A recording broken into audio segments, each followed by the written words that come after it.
아저씨 여기서 주무시면 안 돼요. 죄송합니다. 제가 춥고 배고파서 저도 모르게 여기서 잠들었네요. 다시는 이곳에 오지 않겠습니다. 저는 지금도 그날 새벽을 잊을 수가 없습니다. 가락시장 가게 문을 열기 위해 찬 새벽 공기를 맞으며 나간 가게 앞에 누군가 쓰러져 잠을 자고 있었거든요. 그 남자는 굵고 덥수룩한 수염과 더러워진 옷, 신발 한 짝은 너무 낡아서 밑창이 떨어져 있었고 몸에서는 이상한 악취가 났으니깐요. 하지만 그 눈빛만큼은 무언가 처연함이 있었습니다. 마치 누군가의 처지를 아는 눈빛이었습니다. 그것은 절망의 눈빛이 아니라 오히려 체념의 눈빛이었어요. 저는 급하게 그 자리를 떠나는 사람을 불러 세웠습니다. 그리고 제가 준비해온 따뜻한 차를 한 잔 따라 주었어요. 보리차였는데 설탕을 듬뿍 넣었습니다. 그분의 손이 떨리고 있었어요. 여기 따뜻한 차 한 잔 드세요. 그리고 이 5만 원으로 식사하시고 따뜻한 찜질방에서 하루를 보내세요. 여기서는 자면 안 돼요. 누군가 신고할 수도 있으니까요. 그렇게 그와의 인연이 시작되었습니다. 혹시 여러분들도 이렇게 우연 속에서 필연을 만난 일이 있으신가요? 혹은 오랫동안 누군가를 그리워해 본 적이 있나요? 제 이야기가 여러분의 마음속에 어떤 감정을 불러일으킬지 정말 궁금합니다. 그럼 이제부터 시작하겠습니다. 시청 전 구독과 좋아요, 그리고 알람 설정 해주시면 매일 새로운 이야기로 찾아뵙겠습니다. 저는 56세 이영미라고 합니다. 가락시장에서 생선가게를 운영한 지도 벌써 10년이 되었어요. 매일 같은 시간에 일어나고 같은 일을 반복하는 일상이 얼마나 소중한지 이제야 알 것 같습니다. 제 하루는 새벽 5시에 시작됩니다. 어둠이 가득한 시간에 잠에서 깨어나 몸을 일으키는 것. 처음에는 정말 힘들었지만 지금은 제 몸이 시간을 기억합니다. 알람이 울리기 전에 눈을 뜨곤 합니다. 마치 몸이 움직여야 할 시간을 알고 있는 것처럼요. 그 새벽의 고요함 속에서 저는 오늘 또 누군가를 만날 것이라는 설레임을 느낍니다. 씻고 옷을 갈아입는 동안 저는 남편 박일석을 생각합니다. 남편은 2016년 회를 뜨다가 갑자기 심정지로 세상을 떠났습니다. 그날 이후로 저는 혼자가 되었어요. 그날은 평범한 오후였습니다. 손님이 들어오고 남편이 회를 뜨고 있었고 저는 계산을 하고 있었어요. 그런데 갑자기 남편의 신음소리가 들렸습니다. 그리고 쿵 하는 소리. 남편은 그렇게 저의 곁을 떠났어요. 저는 아들을 키워야 했고 이 생선가게를 지켜내야 했습니다. 남편과 함께 꿈꾸던 가락시장의 작은 가게를 지키기 위해서요. 때로는 밤을 샜어요. 손님들을 대하면서 눈물이 나올 때도 있었습니다. 하지만 저는 계속 웃고 있었습니다. 아들을 위해서, 남편의 꿈을 위해서요. 가게 이름인 성식수산. 그것은 우리 아들 이름을 따서 지은 것입니다. 성식이는 지금 대학생이 되었어요. 때로는 주말에 가게를 도와주기도 합니다. 저는 아들을 보면 남편이 보입니다. 남편도 이렇게 자란 아들을 보면 뿌듯해야겠지. 그런 생각을 하곤 합니다. 성식이의 얼굴에는 남편의 자애로움이 묻어납니다. 새벽 5시 30분, 저는 집을 나섭니다. 가락시장 가는 길. 이 길을 걷는 것이 이제는 제 인생 같습니다. 어둡고 고요한 아침 거리를 걸으면서 저는 생각합니다. 또 하루가 시작되는구나. 또 누군가를 만날 시간이 되는구나 하면서요. 이 거리의 모든 것이 낯설지 않습니다. 같은 시간에 나오는 같은 사람들, 같은 편의점, 같은 신호등. 하지만 그 익숙함 속에도 매일 새로운 일이 일어납니다. 가락시장에 도착하는 것은 항상 6시 정도입니다. 그 시간이 되면 이미 많은 상인들이 가게를 열 준비를 하고 있어요. 날이 밝아오고 사람들의 목소리가 들리고 신선한 재료의 냄새가 나기 시작합니다. 가락시장은 그렇게 깨어납니다. 밤 동안 잠을 자고 있던 이 거대한 시장이 천천히 눈을 뜨는 것이죠. 저의 가게 성식수산도 마찬가지입니다. 6시 30분 정각이 되면 가게 문을 완전히 열게 됩니다. 하지만 문을 열기 전에 저는 항상 가게 안을 한번 살펴봅니다. 밤새 아무 일이 없었나 확인하기 위해서요. 고급 생선들을 보관하는 얼음 칠판을 점검하고 나이프가 제자리에 있는지 확인합니다. 손님들이 만질 테이블도 깨끗이 닦습니다. 이것은 제가 할 수 있는 작은 의식이 되어버렸습니다.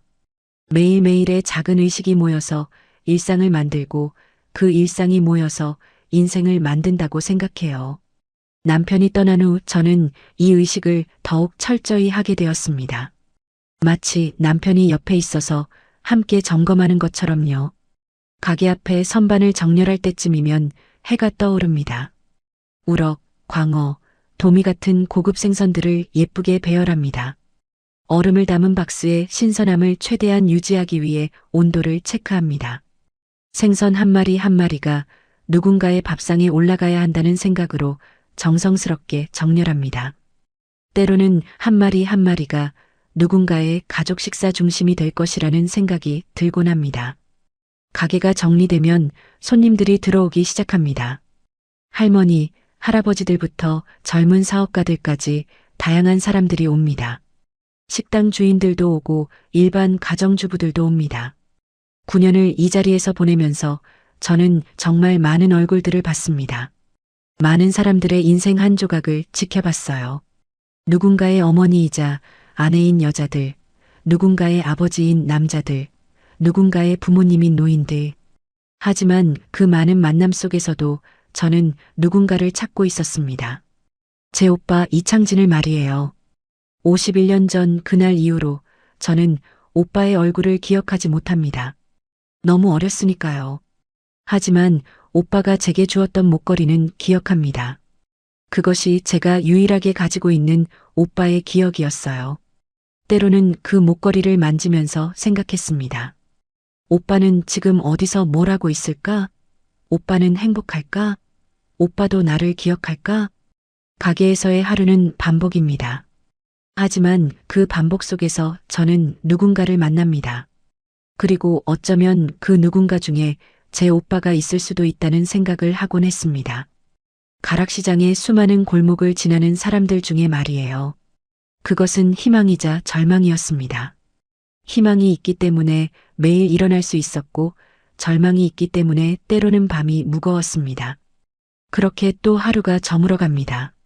하루하루가 같고도 다릅니다. 그렇게 저는 살아왔습니다. 혼자라는 생각 속에서도 희망을 놓지 않으면서요. 그 희망 속에 오빠에 대한 그리움이 얼마나 묻어 있는지는 제 자신도 모르고 있었습니다. 그날은 평범한 새벽이었습니다. 제가 가게 문을 열기 위해 나갔을 때 아직 가락시장은 완전히 깨어나지 않았습니다. 어둠 속에서 몇몇 상인들만 가게 준비를 하고 있었어요. 저는 항상 이 시간을 좋아합니다. 세상이 아직 깨어나지 않은 시간, 오직 우리 상인들만의 시간. 저는 가게 열쇠를 꺼내 가게 문을 열려고 했습니다. 그 순간 제 눈에 들어온 것은 저희 가게 구석에서 웅크리고 잠을 자고 있는 한 사람의 모습이었습니다. 가슴이 철렁했습니다. 저는 그 사람에게 다가갔습니다. 처음에는 조심스러웠어요. 어떤 위험이 있을까 봐서요. 아저씨 일어나세요. 여기서 자면 안 돼요. 저는 조심스럽게 그 사람의 어깨에 손을 얹고 깨웠습니다. 그 사람은 깜짝 놀라며 일어났어요. 얼굴은 덥수룩한 수염으로 덮여 있었고 냄새도 심했습니다. 옷은 더러워져 있었고 신발은 한쪽이 떨어져 나갈 듯 했어요. 하지만 그 눈빛만큼은 무언가 처연함이 있었습니다. 마치 누군가의 처지를 아는 눈빛이었습니다. 그것은 절망의 눈빛이 아니라 오히려 체념의 눈빛이었어요. 죄송합니다. 여기 가게죠. 몰랐어요. 그 사람은 얼떨떨해하면서 일어나 자리를 떴습니다. 낡은 신발에 낡은 옷. 마치 시간이 멈춘 것 같은 모습이었어요. 저는 그 뒷모습을 보면서 마음이 아팠습니다. 고아원에서 자랐던 저는 그런 절망적인 상황을 어느 정도 이해할 수 있었거든요. 잠깐만요. 기다리세요. 저는 급하게 그 사람을 불러 세웠습니다. 그리고 제가 준비해온 따뜻한 차를 한 잔 따라 주었어요. 보리차였는데 설탕을 듬뿍 넣었습니다. 그분의 손이 떨리고 있었어요. 여기 따뜻한 차 한 잔 드세요. 그리고 이 5만 원으로 식사하시고 따뜻한 찜질방에서 하루를 보내세요. 여기서는 자면 안 돼요. 누군가 신고할 수도 있으니까요. 그 사람은 제가 준 차를 받았습니다. 그리고 천천히 한 모금 마셨어요. 그 순간 그 사람의 눈에서 눈물이 맺혔습니다. 마치 누군가가 자신을 처음으로 챙겨주는 것처럼 보였어요. 제가 본 것은 그것입니다. 뜨거운 눈물, 그리고 감사의 표정. 감사합니다. 정말 감사합니다. 그 사람은 작은 목소리로 감사의 인사를 했습니다. 그 목소리에는 절박함이 있었어요. 마치 누군가의 도움을 받는 것 자체가 드문 일이라는 듯이요. 저는 5만 원짜리 지폐를 그 사람의 손에 쥐어주었어요. 손은 굉장히 차가웠습니다. 그 차가운 손을 만지면서 저는 생각했습니다. 이 사람은 언제부터 이렇게 살게 된 걸까? 그 사람은 차가 들어있는 종이컵을 들고 가락시장 골목으로 사라져갔습니다. 뒷모습만 봐도 그 사람의 상황이 얼마나 힘든지 알 수 있었어요. 구분 등 느린 걸음걸이, 마치 무거운 짐을 지고 가는 것처럼요. 가게 문을 열고 생선들을 정렬하면서도 저는 그 사람을 생각했습니다. 저도 어렸을 때 누군가의 도움으로 살아왔으니까요. 고아원에서 자라면서 많은 분들의 따뜻한 손길을 받았으니까요. 그 따뜻함이 없었으면 저는 어떻게 되었을까요?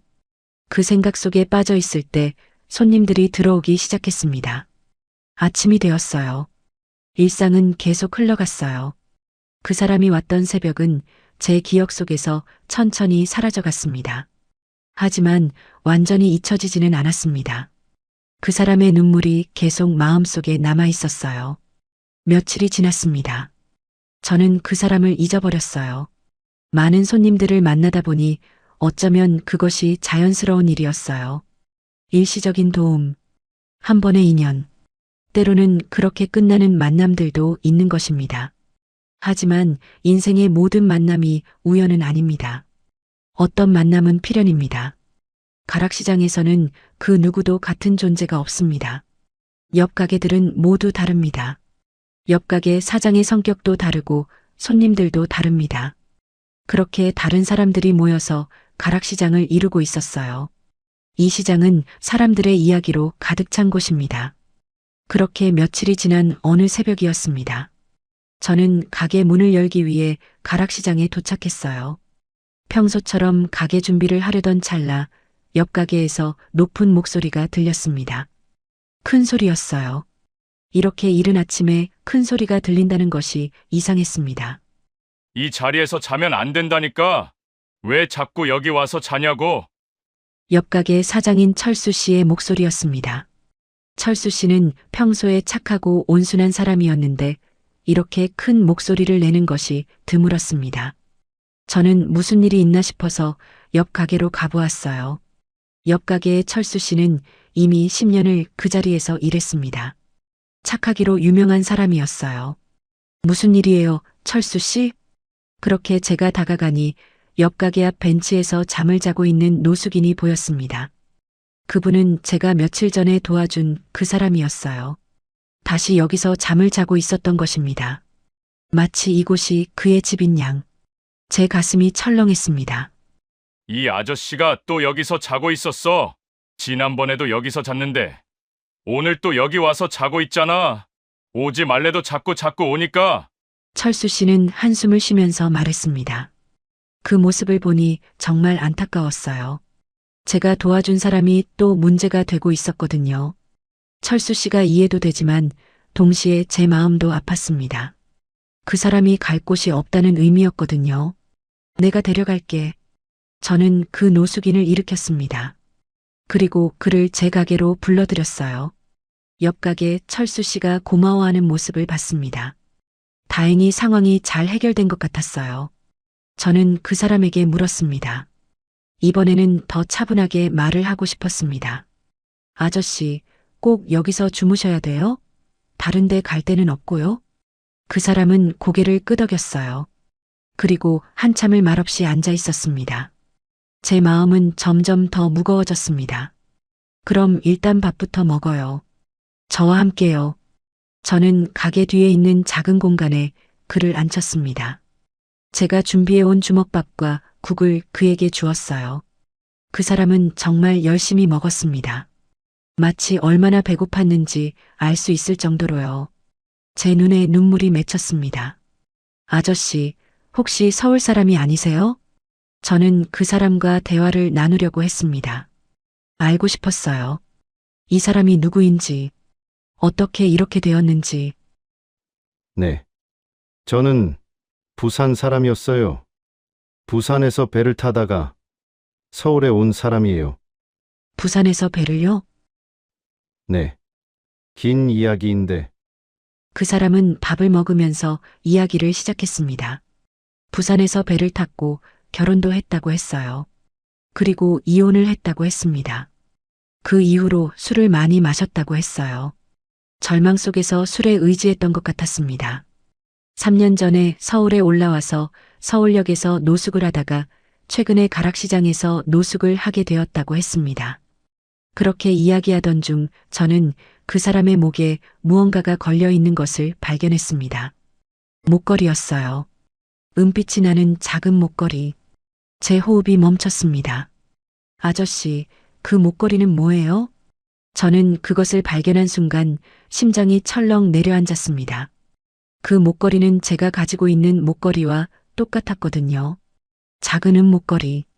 그것은 제가 어렸을 때 오빠가 입양을 가면서 저에게 주었던 그것이었습니다.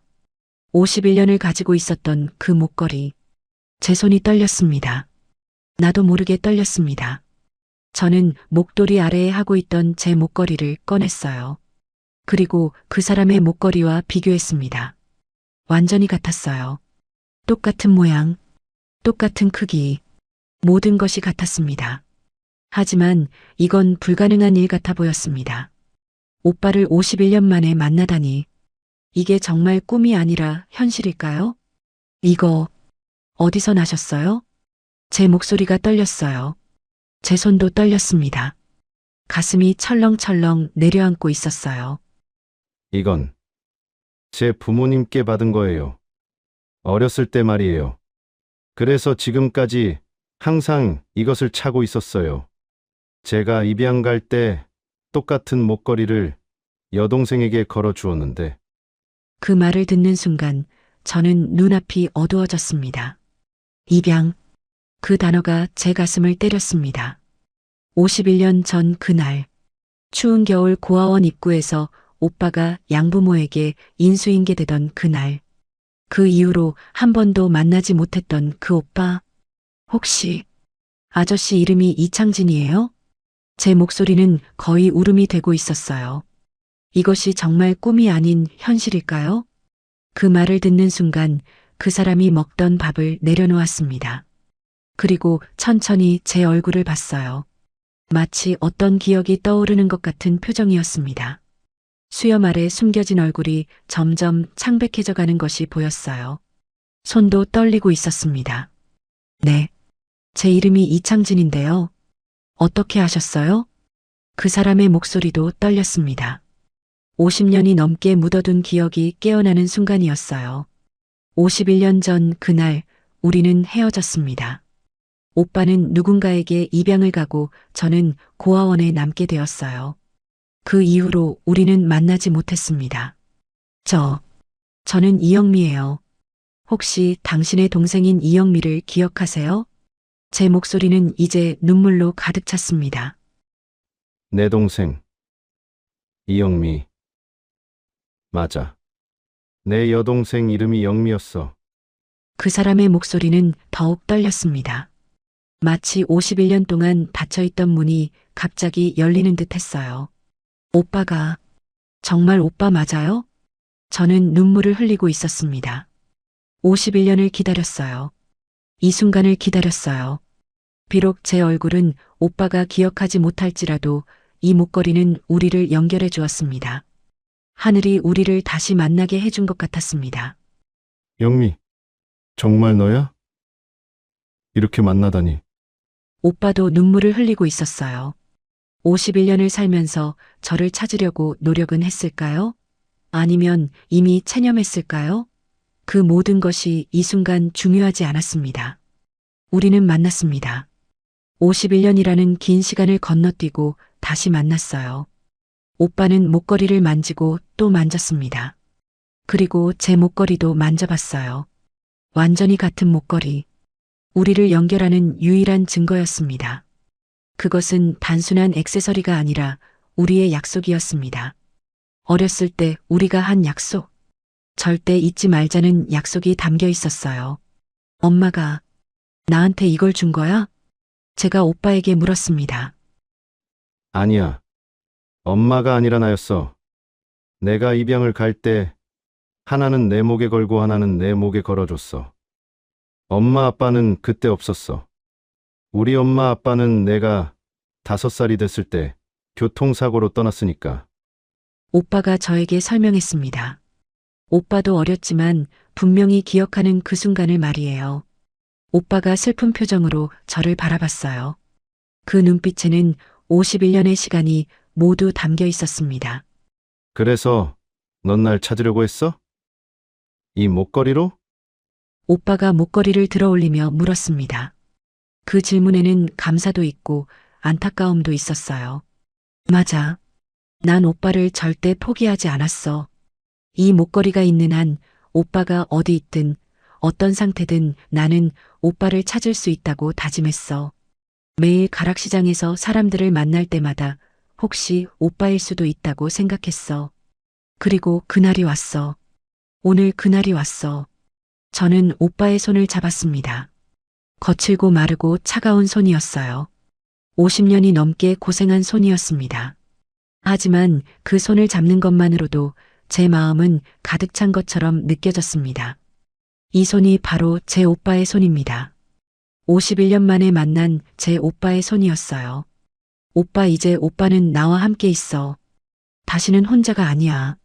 약속할게. 그 말을 하는 순간 오빠는 제 어깨에 얼굴을 묻으며 울기 시작했습니다. 51년이라는 긴 시간 동안 억눌렀던 모든 감정이 터져 나오는 것 같았어요. 제 어깨는 오빠의 눈물로 젖어갔습니다. 하지만 저는 오빠를 더욱 안아주었습니다. 우리 오빠. 51년 만에 찾아온 우리 오빠. 가락시장의 새벽은 여전히 조용했습니다. 하지만 그 조용함 속에서 두 남매의 울음은 가장 큰 소리였습니다. 혹은 가장 깊은 침묵이었습니다. 시장의 다른 상인들도 우리의 울음을 들었을 겁니다. 하지만 그들은 조용히 우리를 바라만 봤어요. 그날 오후 저와 오빠는 가게 문을 닫고 작은 카페에 앉았습니다.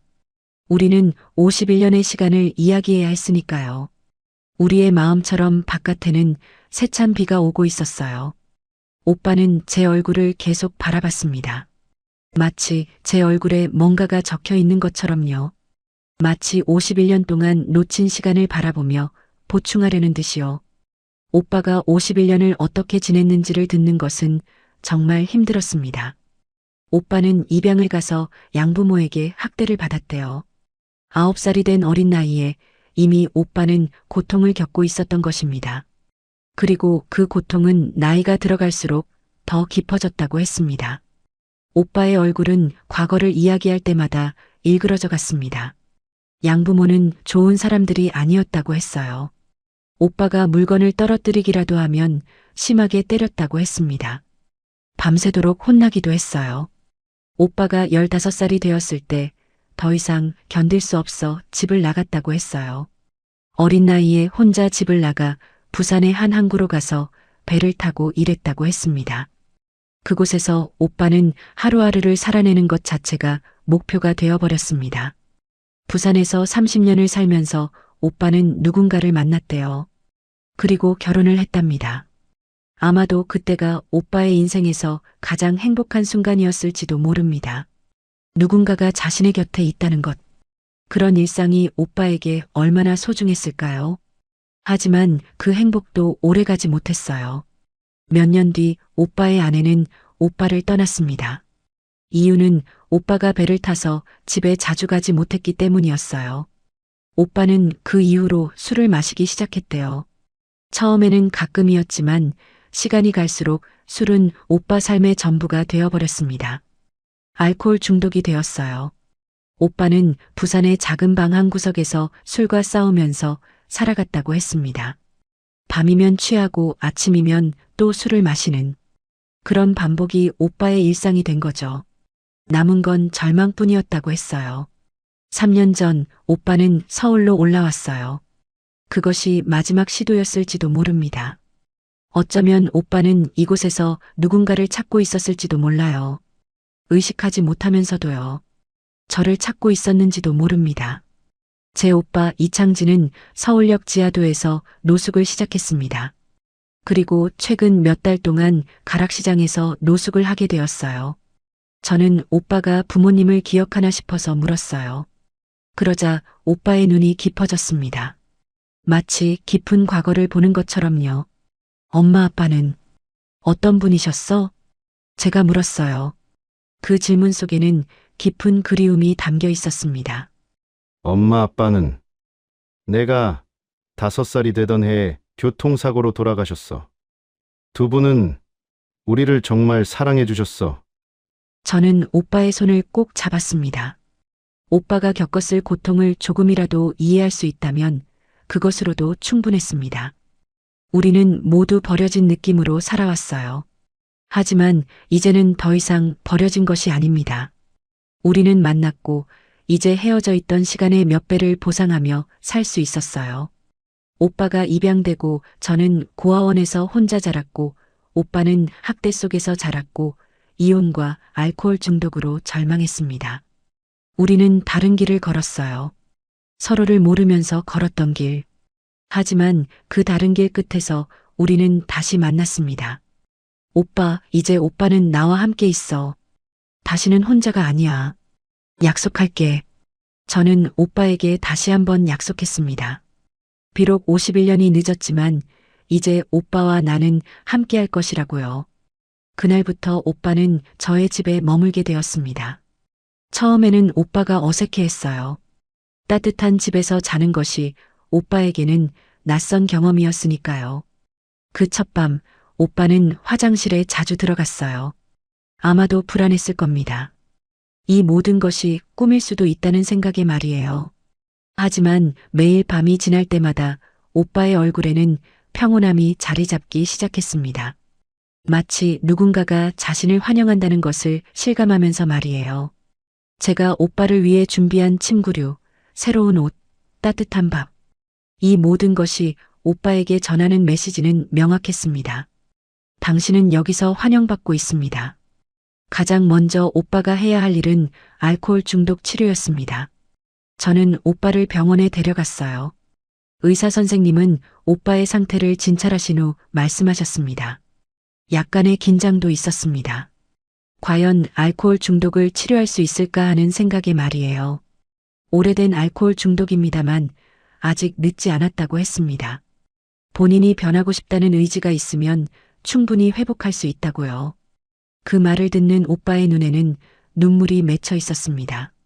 51년 동안 누구도 오빠를 이렇게 챙겨주지 않았습니다. 오빠는 혼자 버텨왔었어요. 아무도 관심 가져주지 않았고 혼자 그 고통 속에서 살아왔어요. 그런데 지금 제가 오빠를 안아주고 있었던 것입니다. 그것만으로도 오빠는 눈물을 흘렸어요. 치료를 시작한 지 한 달 정도 지났을 때 오빠의 변화가 눈에 띄기 시작했습니다.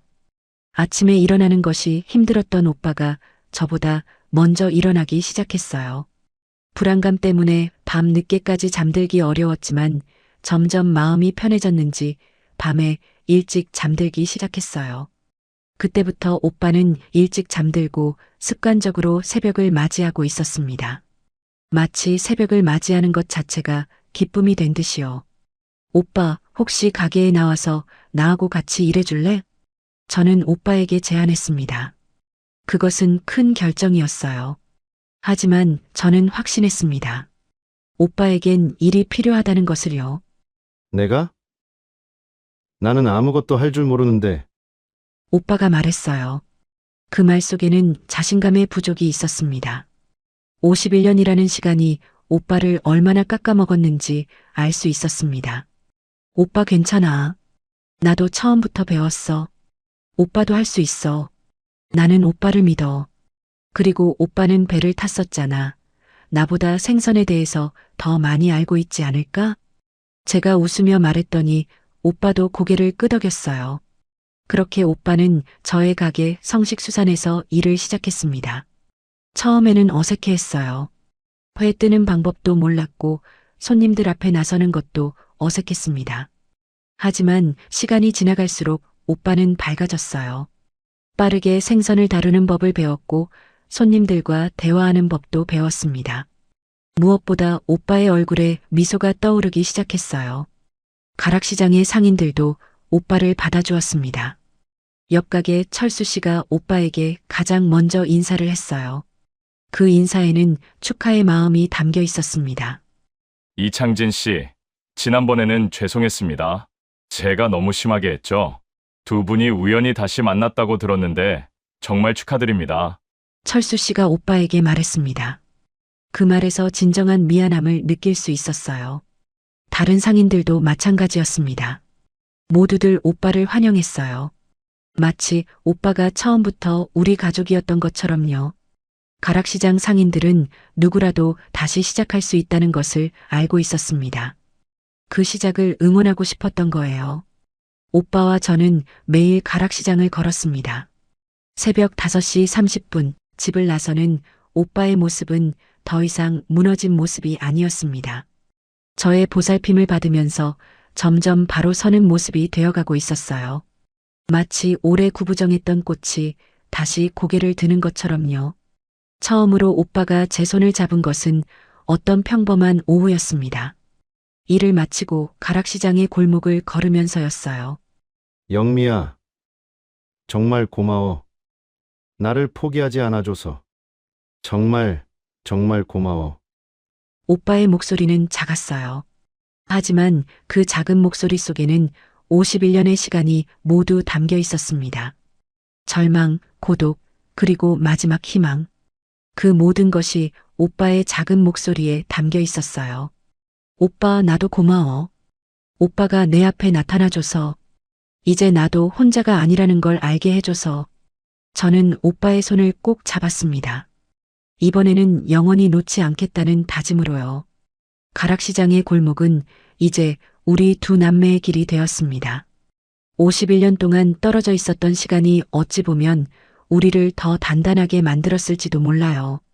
우리는 이제 서로가 있다는 것만으로도 강해질 수 있으니까요. 2개월이 지났습니다. 오빠의 모습은 많이 변했어요. 수염을 깎고 깨끗한 옷을 입은 오빠의 얼굴에는 생기가 돌고 있었습니다. 마치 수십 년 동안 숨을 못 쉬었던 사람이 이제 숨을 쉬기 시작한 것처럼요. 처음으로 제가 본 오빠의 진짜 얼굴이었습니다. 51년 만의 말이에요. 오빠는 이제 성식수산의 중요한 일원이 되었습니다. 손님들도 오빠를 좋아했어요.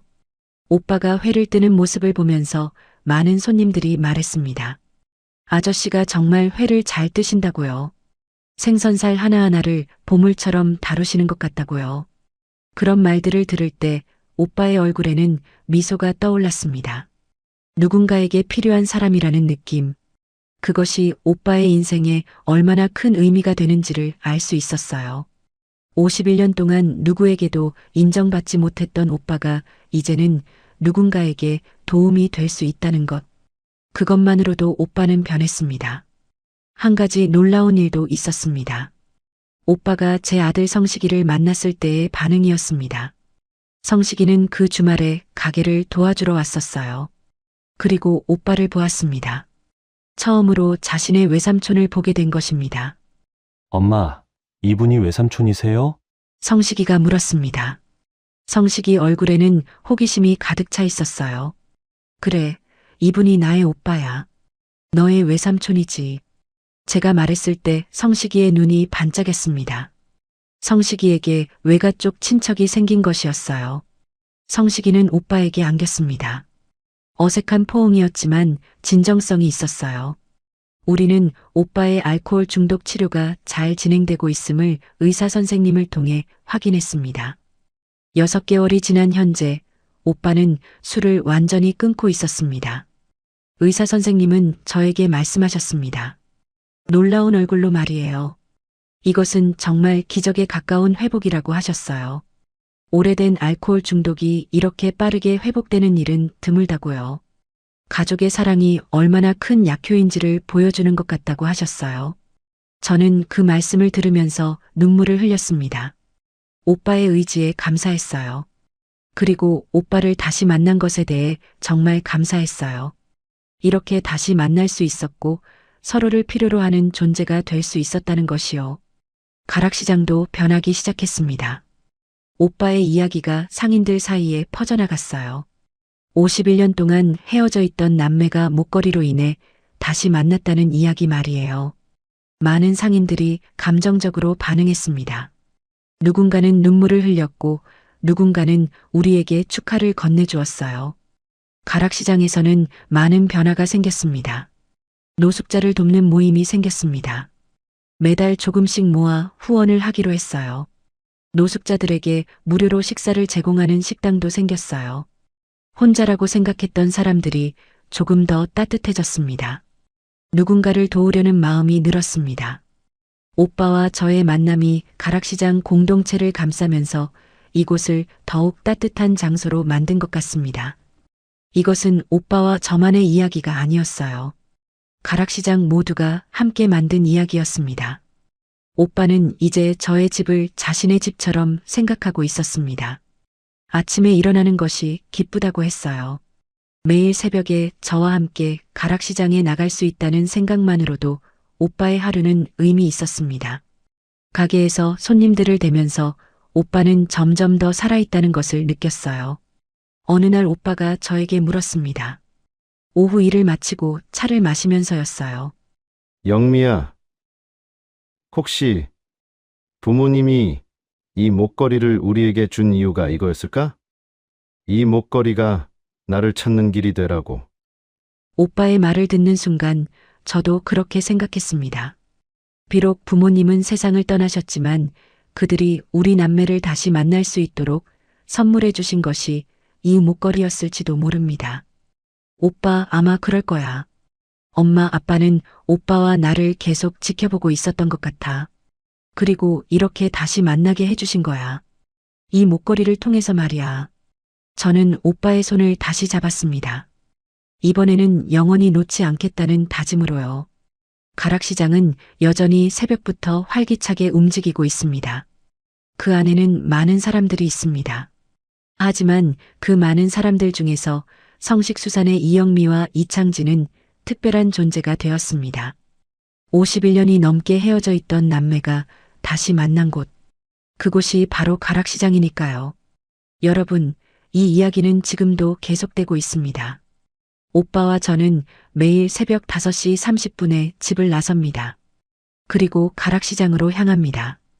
그곳은 이제 단순히 생선을 파는 곳이 아닙니다. 그곳은 우리의 인생이 다시 시작되는 곳입니다. 목걸이는 여전히 우리의 목에 걸려 있습니다. 51년의 시간을 이어주었던 소중한 목걸이가요. 때로 저는 그 목걸이를 만지면서 생각합니다. 만약 그날 오빠가 저희 가게 앞에서 잠을 자지 않았다면? 만약 옆 가게 철수 씨가 오빠를 내쫓지 않았다면? 만약 제가 그 목걸이를 발견하지 못했다면? 하지만 그 모든 일들이 일어났습니다. 우연처럼 보였지만 사실은 필연이었을지도 모르겠습니다. 마치 우리 부모님이 모든 것을 계획해 두신 것처럼요. 성식이는 이제 자신의 외삼촌을 자랑스러워합니다. 가끔씩 같이 목욕탕에 가서 등을 밀어주기도 합니다. 어떤 날은 우리에게 이렇게 말했어요. 아버지를 잃었지만 외삼촌을 얻었다고 말이에요. 그것이 오빠의 인생을 얼마나 의미 있게 만들었을까요? 오빠를 통해 저는 많은 것을 배웠습니다. 우연이 아닌 필연, 포기하지 않는 마음, 그리고 가족이라는 것의 의미를요. 혹시 여러분 중에서도 헤어진 가족을 그리워하고 계신 분이 있으신가요?